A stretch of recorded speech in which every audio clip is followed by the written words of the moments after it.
Hi guys, we are gathered here today to discuss my dream summer TBR.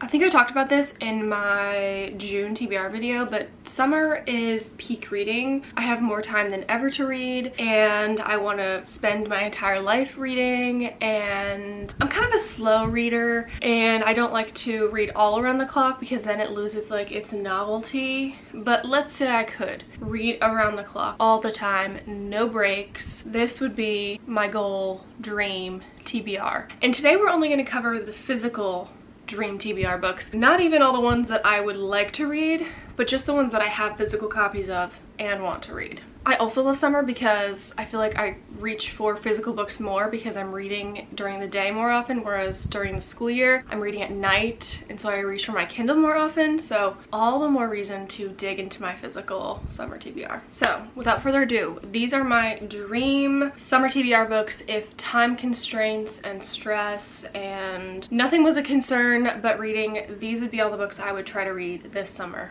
First, I have Passion Project by London Sperry.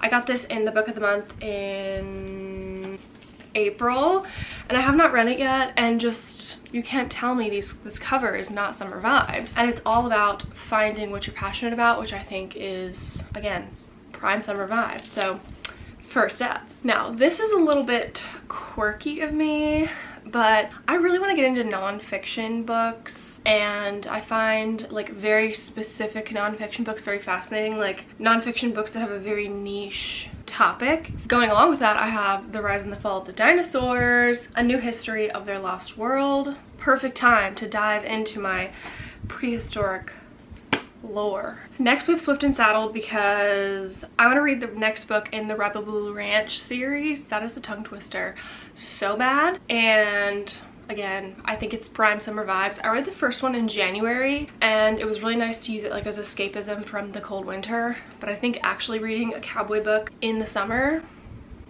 prime vibes. Next we have Here We Go Again by Alison Cochrane. I randomly picked this up at Barnes & Noble off the shelf. I was like, oh, that looks cool, because it looked like a western scene on the side.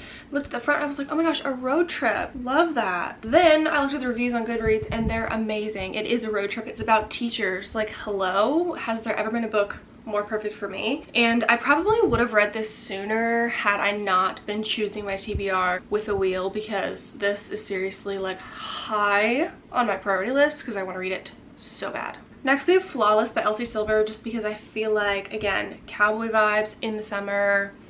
There's nothing better, and I really want to use this summer as an opportunity to get started on some series that I may not otherwise dive into. Talk about summer. Carrie Soto is back by Taylor Jenkins Reid. I have been dying to read this. Tennis, hot, sweaty, summer. She had a feature, Carrie Soto did, in Malibu Rising, which again is another summer book, and so I think this would be the perfect summer read. I have heard nothing but good things from online and in person about this book, and I think it's becoming a TV show or a movie. Need to get ready for that. This goes along with my nonfiction interest side of myself, and that is Killers of the Flower Moon. I was gonna read this on Kindle, but I actually realized that this book has lots of pictures in it, so I bought a physical copy of it, and I really want to read this so I can watch the movie. I also feel like summer is a good time to dive into nonfiction because my brain power during the school year is otherwise used up, and books like this feel like they take a lot of brain power, so summer is the perfect time to dive into books like this.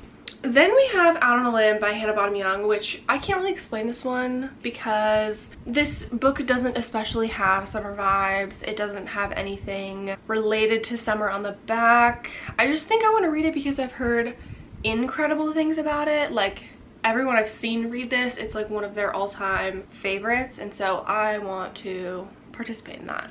Another one that's like high on my priority list is Love and Gelato. This takes place in the summer in Italy, and are you joking me? Has there ever been a more summery feeling than this? I mean, look at the cover.